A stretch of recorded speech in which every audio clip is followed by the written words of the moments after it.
Welcome back, everybody, to the Get Fit ASAP podcast. I'm Anthony. I'm your host. And today I'm very excited to have on Jacob Heppner. How you doing, Jacob? Hey, I'm doing well. How about you? Good, man. Good. For those of you guys that don't know Jacob, and I don't know how you don't know him already, but Jacob's a 3-time game athlete. And first trip to the game was in 2014, correct? Correct. Right. He got 18th place, 2015. 10th place, and then broke that top 10 in 2016 with 7th place. Dude, just killing it. 2017, a knee injury, correct? Correct, bursitis. Bursitis. How long did that last? Oh, geez. Lasted about a month and a half to 2 months, approximately. I mean, I don't think I was full tilt till about 2.5 months in. 2.5 months in. Did you just kind of like lay off the squatting, or is it kind of, all movement, or? No, yeah. So I worked at the time. I was working with Active Life RX, which is a great rehab company in the CrossFit realm, run by Sean Pash, and so they really helped me through it. I could not squat to parallel, or even close to parallel. To be honest, it started to hurt. Oh, wow. And I still did a lot of squatting, quote unquote. It just was to a really high box. I was able to do that. I just couldn't do a wall ball, and I think. During that year's open, the second open workout of that year was full snatches. So there was no way I could even have accomplished that. So. Yeah. I had a question. Did you think they were doing like the box squats or, to above parallel, did that keep your leg strength pretty strong still, or is that just not the same as going? It works on top end strength, right? I don't think it really helped the idea of pushing out the bottom of the hole kind of concept. Yeah. But then again, I couldn't work on that regardless, right? So I mean, really, I couldn't do any of that. So I realized that was going to go. So I was able to push sleds, and squat to I want to say it was greater than 45 degrees. So technically I should say less than 45 degrees. So maybe 40 degrees. So it wasn't very deep at all. But better than nothing, I guess, right? Oh, yeah, for sure. Yeah, better than nothing. 2018, one of the people that got caught with that new handstand push-up standards, right? I mean, you just have long forearms, or what's going on here, man? Yeah, so handstand push-up standard came out. I mean, honestly, the CrossFit Games in the past has switched out handstand push-up standards notoriously every 2 years. They usually rotate to something new. They try something new. And as we know, the sport is growing, so you tend to add new things. And that's fine. And so standards grow as we work alongside of it. But they added a standard this year that I don't necessarily agree with. And so anyways, did the standard, wasn't able to accomplish these standard requirements. And so turned in a score that would obviously not allow me to attend regionals that year. So yeah, pretty much that's the basis of it. And was that super frustrating, after that, just back-to-back years of those setbacks, and then it's happened to be kind of when the open, is coming along? Yeah, it is. And to be honest, it's very frustrating myself, but you also have to realize that I'm married, and so my wife doesn't see me as much as she should because I'm obviously training or whatever. And so it's not only frustrating to me, but it's also frustrating to my wife because it always seemed that now granted, you could say, oh well, the open is kind of screwed you the past 2 years, when in actuality it's bursitis that really did it to me the first year. But it is, the open has been hard for the past couple of years, so we're coming up on it this year, so looking forward to it. Yeah. Could you tell us some maybe some cool experiences you have had, because you're a top level CrossFit Games athlete that maybe some just normal athletes or people that go to a normal gym wouldn't really know about? Yes, the beauty of CrossFit, what I've always preached and I've always said, is the beauty of CrossFit is community behind it, right? So if I had left college and not found CrossFit, I probably would have ended up playing intramural sports like most collegiate athletes end up doing. But when you look at it, intramural sports, usually you're stuck to playing locally, maybe 50 miles away at most, maybe 100 if you're a national champion. But the beauty of CrossFit is it allows you to network with a community all over the world. And so I've been blessed with the ability to go I taught a camp in the Canary Islands in Spain this Wow. year. I've traveled to France and done a camp there. I've done stuff all over the place, and been blessed to I went to Africa this past year also, and went hunting. Taught a bunch of classes, taught a little camp, and pretty much had it all paid for. And that's the beauty of it, is the ability to go around, meet people, stay in people's houses. And when you go to somebody's house and you stay with them, and you already have something in common with them, right? It's not like I'm showing up to your house and I don't know anything about you. Like, if I came to your house, I would at least know that we have something in particular to talk about, because we're both, you run a gym. And so, and I'm involved in CrossFit. So there's something that we have in common to discuss from the beginning. And that's the beauty of CrossFit, is a community that's allowed me to travel the world, meet new people, and see new things. I mean, if I'd have done intramural sports, I probably wouldn't have traveled to Africa to compete on an intramural team. It probably wouldn't have happened, but that's the beauty of CrossFit.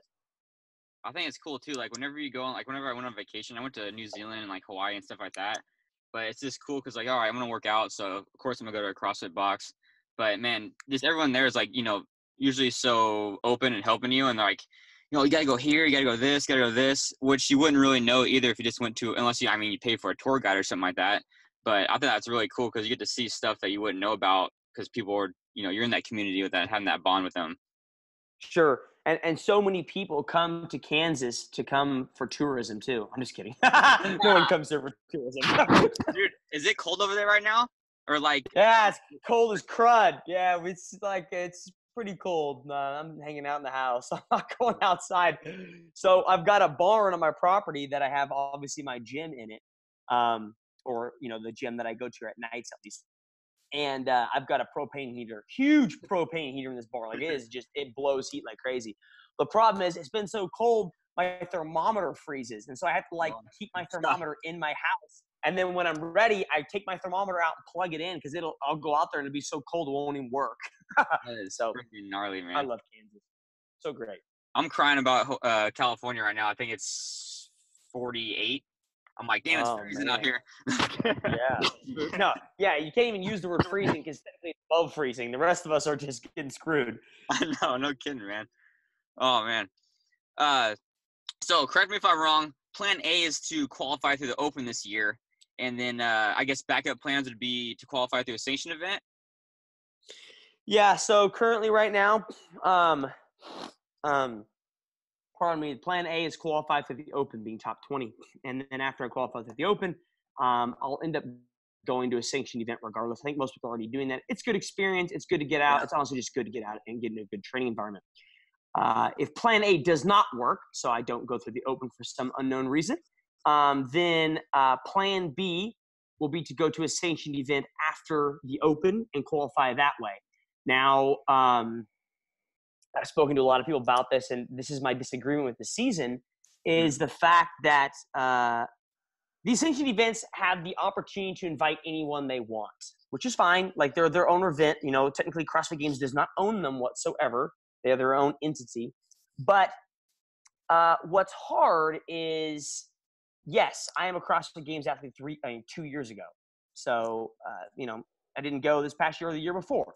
Now, CrossFit Games athletes usually get an invite to go to sanctioned events. So the benefit to that is, if they don't qualify through the Open, they don't have to worry about doing qualifying events before the Open to qualify for a sanctioned event after the Open. Essentially, they already have a safety net built in, because after the Open, if, for instance, Joe Schmo, who's a Games athlete, doesn't qualify top 20 in the Open, because Joe Schmo is a Games athlete, he has an automatic safety net built in that he could call up some qualifier and say, hey, I didn't go through the Open. I'd love to come out there and do your qualifying event. And they'll be like, oh, yeah, sure, dude. You're Joe Schmo. You've been to the Games. We'll definitely have you out. Well, unfortunately, it's not necessarily fair in the competitive atmosphere, because the folks that have to go through all the rigmarole have to go through the qualifying events before the Open. Yeah. Correct. In order to choose them. So that's why I'm doing every single qualifier, and I will be accepting every single qualifier, and I'll be paying for a spot for every single qualifier. Now, if I show up, I may not show up at all. I may not show up to Mid-Atlantic CrossFit Challenge. I may not show up to Brazil or Asia, but it would behoove me not to qualify and not to have that spot available for a plan B. So that's my thoughts on it. I mean, it's a learning season. I mean, it's a season full of ups and downs and a learning process, I believe. I know I'm sure pretty soon Morning Chalk Up and Justin LaFranco will probably be discussing the same exact things. The content, I think we've been speaking like on the side, like texting back and forth about it, that it's not necessarily very inclusive. Now, if granted, I want to clarify this first, is I would be saying this regardless if I went to the games this past year or not. I don't think it's fair. So let's say I went to the games this past year, didn't have an issue in the open, and I was invited to go to Brazil. I wouldn't take that invite. I would still qualify, because I think the purpose of it is you need to prove that you belong to be there. And that's the beauty of CrossFit, is we all start from square one. So if we start from square one, then everyone should start from square one. Well, yeah, I kind of like how it too. Remember back in the day if you won the games, you could automatically get sent back. I like how that changed that. You know what I'm saying? Because you should have to qualify every year, because every year is gonna be totally different, man, and everyone else is gonna be sure. You know? Now, do I think Matt Frazier do I think Matt Frazier should be invited to go to a sanctioned event? Absolutely. He's freaking Matt Frazier. Like, there's no doubt in that. But, should we be inviting Joe Schmo because he went to the games and he did okay? Probably not, because there might be a rookie out there that is being limited because no one knows who he is. Just because someone only has 800 followers on Instagram doesn't mean this guy can't be good and doesn't deserve a spot. Let him prove it and let him take a spot. No, for sure. Because when in actuality, that was me. I mean, like, that was everybody, right? Technically. Yeah. 5 years ago, I didn't even have an Instagram, and I'm working out by myself trying to make it to the games. Like, if they took a spot for me because at the time a games athlete deserved to be there because of his name, I would have been limited. For sure. So, that's my thoughts on it. At least rant over. Yeah. Hey, how do you feel like you stack up with Matt Frazier? Dude, I don't think anyone's gonna. I think it's his. Still? Yeah, dude. I mean, here's the thing: is the beauty. No, I'm not. I will not put down any of his hard working. But the thing is, when you come into CrossFit, there is an advantage given to individuals that come with a background that directly coalesce back into CrossFit. So if you are a gymnast, Patrick Vellner, Cody Anderson, you don't have to tend to work on those. Now, I will say that it is probably a lot easier to become more efficient at muscle-ups and gymnastics than it is to become at a barbell and gain strength. There's a lot more in it on that side. So if you come in with a background in Olympic lifting and you're very good at it, it's a lot easier to become better at different things. Now, again, I want to clarify, just because someone's good at Olympic lifting doesn't mean they're going to be a great games athlete. Yeah. Matt Frazier has put in the work that he deserves and deserves to be at the spot he is. But there is a benefit to it there. Well, coming in with a baseball. Strength training is accumulated for so many years. You only get so much stronger in so much time.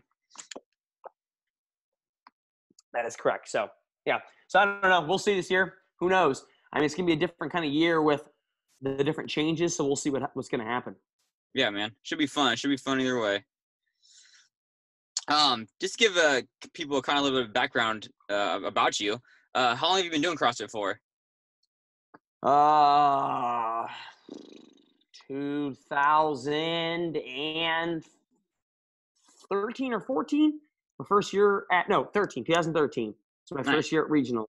First year I did the open. I went to regionals and got 18th at regionals in the North Central. And then the next year, 2014, I qualified second out of the North Central and actually placed 18th at the games. So I made it a point, and in 2014 when I qualified, right as soon as regionals was done, like we just cleaned up, stood in the podium, yada yada, got all those pictures taken. I made sure to find that 18th guy, because you tend to think like, oh, the people that are going to go to the games the next year are the guys who are top 10 in the regionals the year before.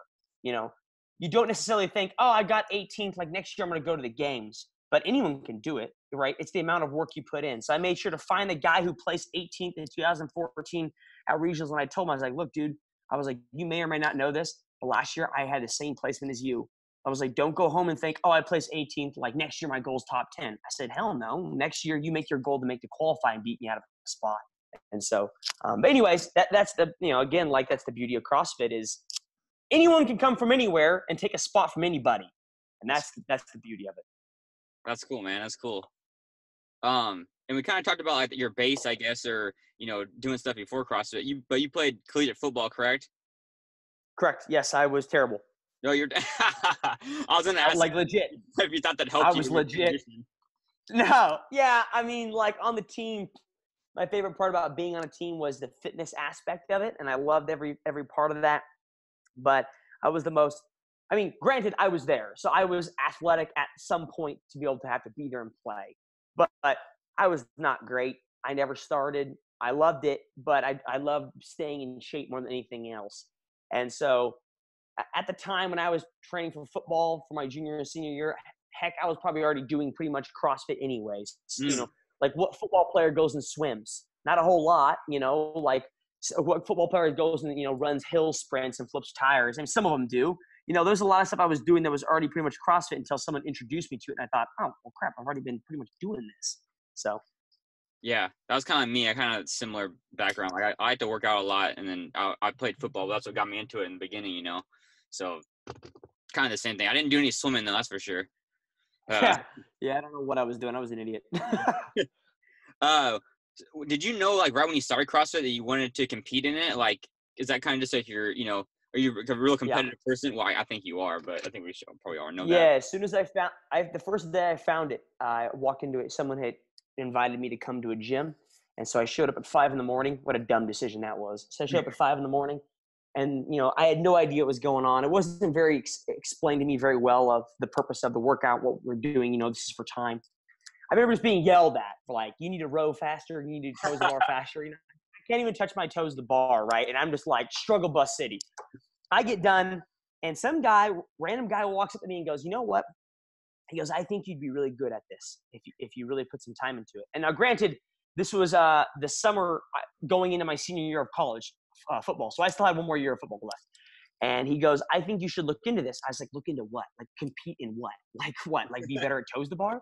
And he's like, no, he goes, go back. He goes, do me a favor. Go back and Google the CrossFit Games this year, or today, and just see what it's like. And that'll answer some of your questions. And if you have any questions, come back tomorrow and ask me some questions. And I'm thinking, ain't no way in heck I'm coming back tomorrow, but okay, bro, like whatever. So I go back, look it up, and I quickly realized like this is an international thing. Like you can compete on a stage. At that time, I think I was watching the 2012 or 2013 games. Actually, it would be the 2012 games.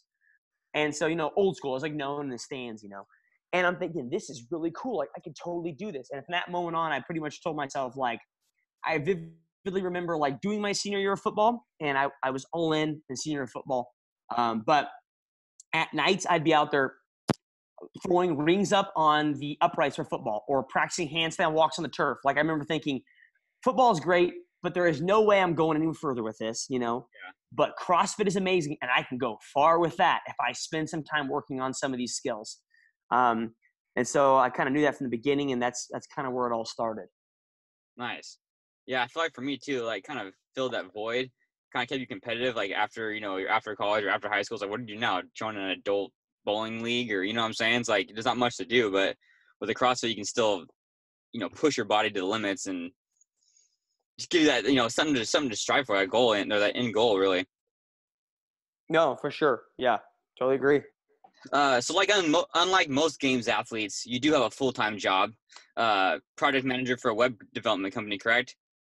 Yep, I'm a last of a dying breed.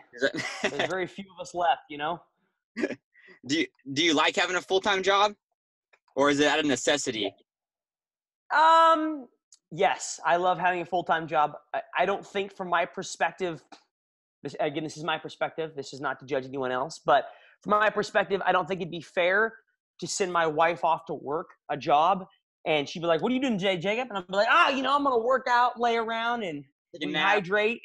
Yeah, take a nap, like it's just not fair. And so, when CrossFit's all said and done, I have something to lean upon. I can use what I have to still have a job.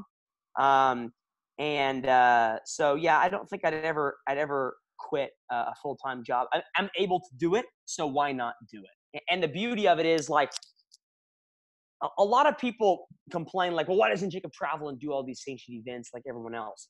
Well, partially it's because I don't need the money. Like, a lot of these athletes have to travel because most of them live off of what they make, which is fine. Like, that's their own prerogative. Good for them. But I don't have to because I make a full-time salary.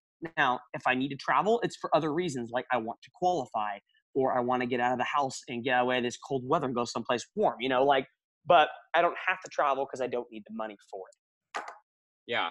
I mean, I was even thinking too, do you think it balances out your life a little bit more? Because, say for example, you don't have a full-time job and you just do the CrossFit, or you're just training.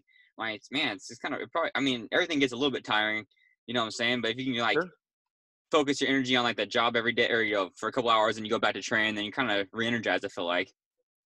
Sure. It does. Does it I impede on guess your for lack training of at better all? terms. You what? Does it impede on your training at all? Like, take away from your No. training? No? Okay, cool. Well, here's the thing. If I didn't have a job completely, would I be able to train more? Yes. Does it impede training? No, if that answers your question. Like, if I didn't have a full-time job, would I be doing other stuff that would be CrossFit? Absolutely. I don't know what it'd be, but it'd be something. Maybe I go on a bike ride. I don't know. But, yeah, I just couldn't see myself not having a job, not doing something, right? I'm a pretty type A. I got to be doing something like that. That's why, that's why I started a YouTube channel. That's why I started programming. Like, I love to stay absolutely busy, as busy as I possibly can, to set myself up for success in the future. Because when you think about it, like, I can't and won't compete in CrossFit the rest of my life. Like, kudos to the guys who are 55 that are still doing this. But the fact of the matter is, unless you see someone start when they're 25 and continue till they're 55, that's just too much time. Just too much time doing the same sport, right? And so the goal is to set yourself up for success for the future in such a way of, hey, when I'm done competing in CrossFit, when I finally hang the hat and say, you know what, I'm done competing, I still want to be involved in the sport. Believe me, the community in this sport is amazing, what's been set up. So to be involved in the sport, I want to have some kind of foothold or fingerhold in the sport, whether that be my programming company, or whether that be a vlog about training on my YouTube channel, or whether that be whatever. It's still nice to be involved in the sport, even though you aren't competing in the sport. No, for sure. Like you said, that community, I feel like, is the biggest aspect of it, for sure. Because you own a gym, correct? Yes. Yeah, so that's your involvement, right? So you may be done competing, but you have a gym. Kudos to you. I don't own Cobra Command. Most people think I own my gym. I'm sorry. Most people think I own the gym, Cobra Command. Probably the way it words it doesn't help out. I don't, because I just, I'm. Well, it's a lot of God work. bless you guys who work with people. It's a lot of flipping work, and I can't deal with that many people that often. I'm somewhat of an introvert. Like, I want to hang out in my house in the middle of nowhere. I want to hang out with my dog. I don't want to talk to anybody. Like, I just want to be chill. And you've got to show up every day and have, like, game face on, like, hey, how's it going? How's your life? How's your body? So you guys are the real heroes in my books. No, I'll feel you on that, man. Sometimes I'll just, go somewhere and just be by myself for a little bit. I'm like, all right, I feel like I'm gonna go hang out in my car in the parking lot. Is that what you? that's where I'm at right now. Yeah, exactly. But kind of getting into your, your workouts and your programming more. I mean, I found you on Instagram from one of my buddies. He tagged me one crazy workout you did. I think it was like 200 cals on this bike erg. And I think you're doing like 30 thrusters every 2 minutes. Just one of those horribly fun workouts. Dude, I was like, I think I scaled it down. Well, I don't have a bike erg, so I think I just did the assault bike, and then I did like 20 thrusters. And halfway, like, I was at, like, I don't even know what minute I was at, but I think I was at 50 cals. I was like, oh, dude, there's no effing way. I was like, all right, we're doing 100 cals. We're doing 100. I was like, holy crap. Because it didn't seem too bad, like most workouts do that are simple like that. But holy, Sure. Just punches you in the face. But I noticed you do a lot of workouts kind of like on the minute like that. Is that because, like, well, I know when I'm doing it, like, you feel fresh, but at some point in that workout, you're like, holy crap, I'm not going to finish, because the on-the-minute movement kind of almost makes you – I mean, the on-the-minute movement is almost just hard by itself, let alone actually doing the real workout part of it. But is there any reason behind this stuff, like those kind of workouts? Yeah. So a couple different reasons. One, you learn to pace really well, right? You learn your body. You learn how to pace. You learn you learn what output can my body do, and can I sustain that? How long can I sustain that for, right? Exactly. That's the first thing you learn. The second thing you learn is almost like there's a penalty to it, right? I'm going to do something, and every minute I don't accomplish it, I'm going to take a penalty for it. So you learn to push yourself a little bit faster because you don't want to do that penalty any more than you have to. And when I program for folks, so when folks like show up at my gym, they come hang out and work out with me, I get really annoyed when people show up and we do a for time workout. So say we're doing Fran, for instance. Like, let's do Fran. And somebody won't – Fran's kind of a bad example because you know a good time. But if we do a workout for time, it's on the board, and no one's done it before, you know, it's kind of net new. If people show up and work out with me and they don't push themselves to the level that I think they should, and they're not reaching the same intensity. And so in order to combat that and push someone to go a little bit faster, you tell them, okay, every minute you don't accomplish this workout, I'm going to make sure you're doing a penalty of some kind. And so that's the purpose of it, is to push people to go a little bit faster. And not only the people that work out with me, but also myself. And so how that's really – I haven't done a whole lot of those as of late. A lot of the longer on the minute. Every now and again we throw them in there. Yeah. But one other way of doing that and pushing you to go faster is to create a really aggressive time cap. And that's really what we've done. What Andrew's done when he's programmed for me is, you know, we'll do some kind of workout and he'll put a time cap that's aggressive as crud. You're like, okay, well, you kind of sit down and figure out this will take 30 seconds, that'll take 45 seconds, yada, yada, yada. And then by the time you get to the end of it, you're like, oh, yeah, cool. I had 15 seconds of leeway time and I got to be done. Like, you don't really have a whole lot of workaround space or resting time. And so, like I said, there's two reasons for doing those kind of workouts. One is to learn to pace, and two is, like I just said, was to create an aggressive time cap and make you move faster kind of concept. Yeah, no, for sure. It makes sense. Yeah. Does that help you now? So I know you have some crazy fit teenagers that work out with you. Do they push you, or like, is it important to have that push from your training partners, or do you rely on them? Yeah, so yeah, the girls do push. Yeah, so we work out at nights with them. They're over at my house every night working out with me. And so, I mean, I get beat by them all the time. Of course, it's scaled to be appropriate for a 14 or 13-year-old girl. But I get whooped all the time by them. But yeah, it is important. I have them training with me at nights, and then during the day and also at nights, I also have Jake Flowen and then also Andrew Kiekler, who I also train with. So. Are they pretty close to like your ability on, maybe on certain things, or does one of them push you on maybe weightlifting and then one of them pushes you on the metcons, or? That's exactly it. That's actually exactly correct. So Jake is a big dude. If you've seen some of my YouTube videos, he's a big old boy. He snatches more than me.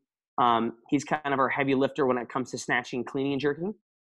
When it comes to actually like gross strength, like back squat, deadlift, front squat, that's actually Andrew. Andrew's a lot better than me at those.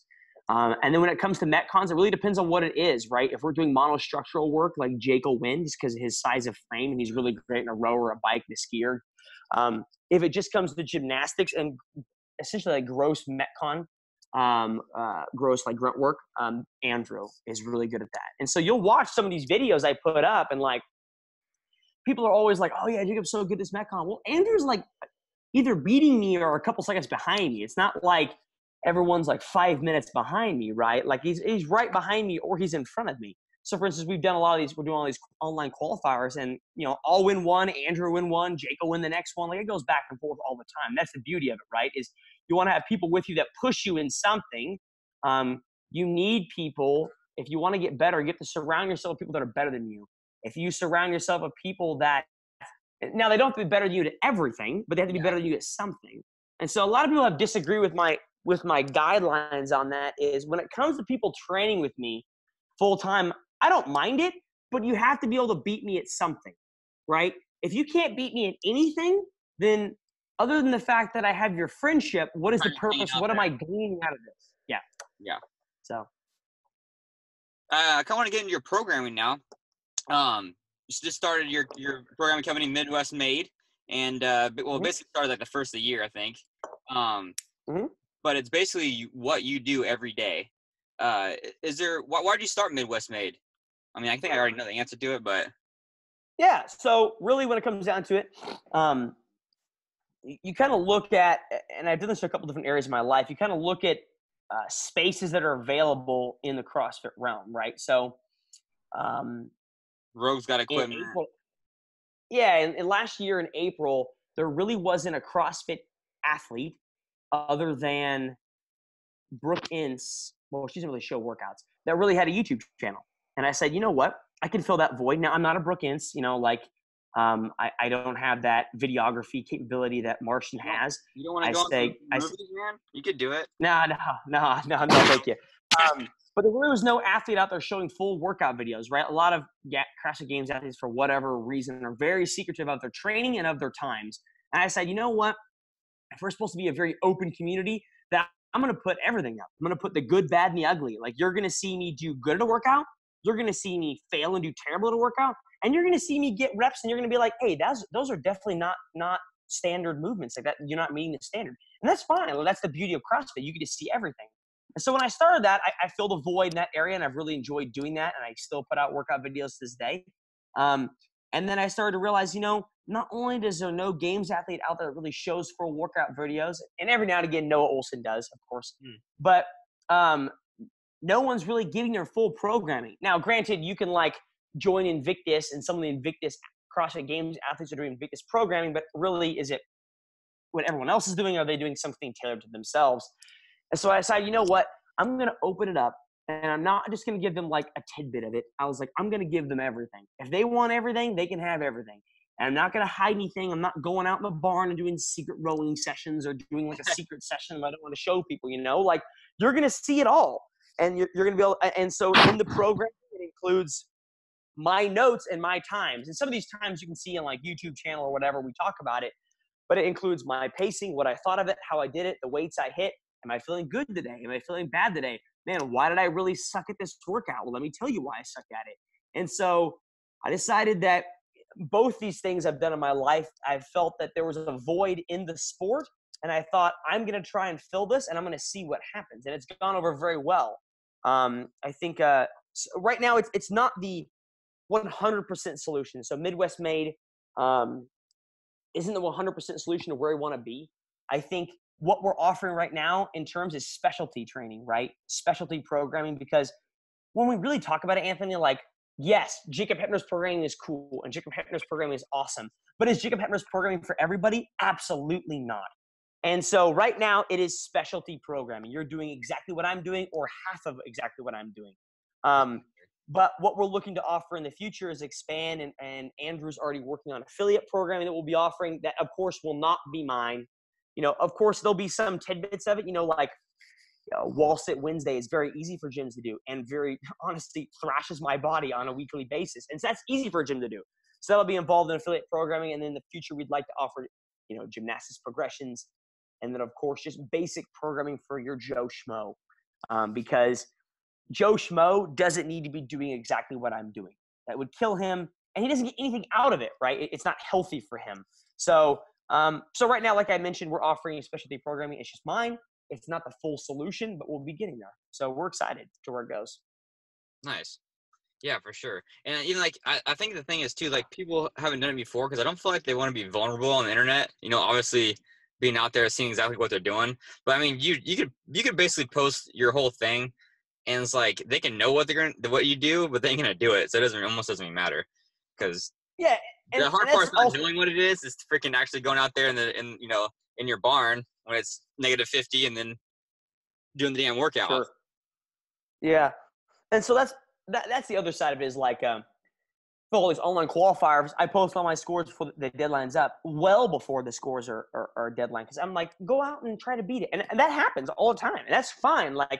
As long as I still qualify, I don't really care if I win the sanctioned event online qualifier or not. I just need to be qualified to go there. So it's been a learning process. I mean, some points it is annoying when you have someone say, you're not hitting standard, you're not even close, yada yada. It's okay, yes, you're right. Okay, it's a training day. If we really put a videographer in every CrossFit Games athlete's gym and had them video and put their workouts online, you'd see the same thing. But the problem is they don't see it because no one wants to do it. And that's fine. I'll take the heat from it. I'll take the oh, you're not walking out, or you're not standing all the way up, or you're not doing whatever, or you counted wrong. And that's fine, but we're all human. We all make mistakes and we learn from them. So, it's been a learning process. I love doing it, but it's a learning process for sure. And some days it's harder than others. Now, on your program, you do a ton of volume. Do you think it's necessary for a games athlete to do that much volume, or is that kind of just what works best for you? To be honest, Anthony, I don't think I do that much volume when it comes to metabolic conditioning pieces. I have 2 sessions a day. I usually do 1 metabolic conditioning piece a session. In my programming notes, let's say, for instance, we did a session this morning, hypothetically. I did a Metcon, and I'm feeling thrashed. So, for instance, yesterday, I did a metabolic conditioning in the morning, and then yesterday night, came in, I lifted, and I decided I'm not going to do this metabolic conditioning piece. I will put it in the notes for our program and say, you know what? Here's a metabolic conditioning piece I was planning on doing. I will be doing it later on this week, but I did not do it tonight, and here's why. And you can make the decision yourself if you so choose to do it. Like, people think like, oh, you got to do like 5 Metcons a day. That's just going to beat your body in. And when it comes down to it, you need to ask yourself, what are you trying to improve and what are you not good at? What is Jacob Heppner not good at? 1 rep max lifts, explosive strength, and pretty much anything on a barbell. Okay, how do we improve that?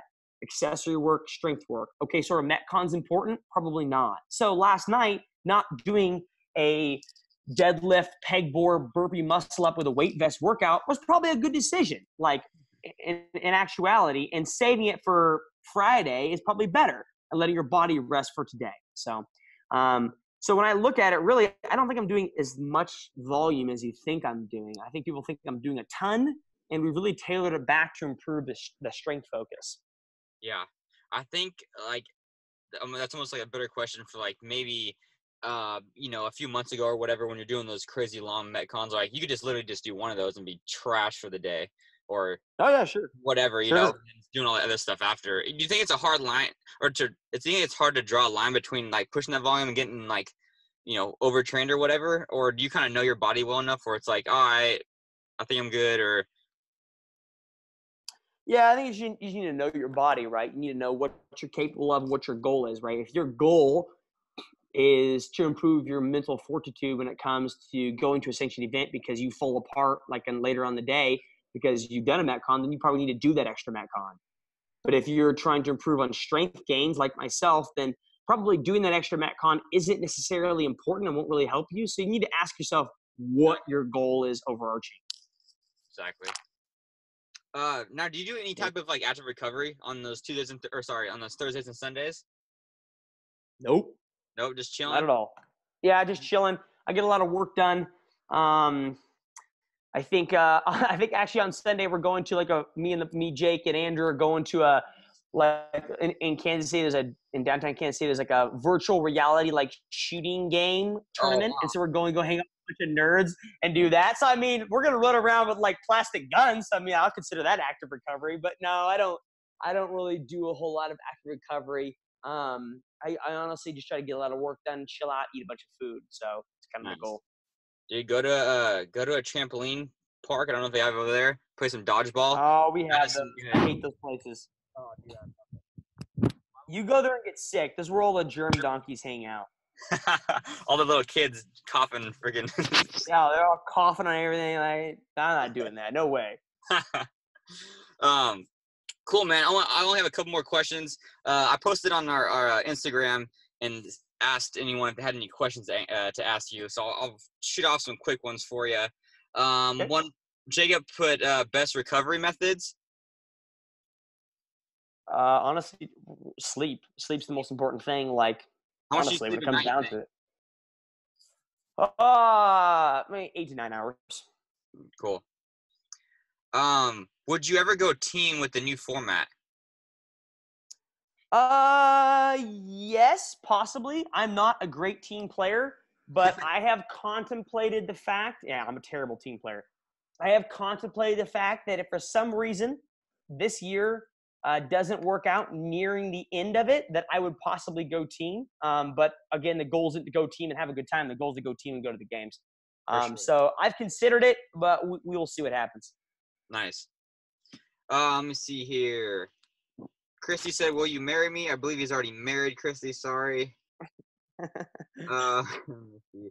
What's your worst or major struggle to keep your discipline and consistency? I don't know how to really answer that. I mean, you just gotta want it, I Yeah, guess. yeah, You gotta know what you're trying to get. yeah. What your kind of goal is, I guess. What you're working towards. See here. What's your favorite Ben and Jerry's flavor ice cream? I haven't had Ben& Jerry's forever, honestly. My Back, wife's on like a current diet right now, so she doesn't really allow any sugar in the house. So I don't get to even eat sweets in my own house. She's like throwing it out. So I haven't had ice cream in forever. oh Stupid. man, nice man. Well, that's it, Jacob. Where can people find you if they want to watch your your vlog on YouTube or Instagram? Can I give you? Yeah. So on YouTube, I'm trying to think here. On Instagram, what is my handle? Heppner66. In Instagram, I'm Heppner66 because some stupid small little twerpy kid somewhere in Asia has my full name on Instagram. So little turbo, I'll be finding you.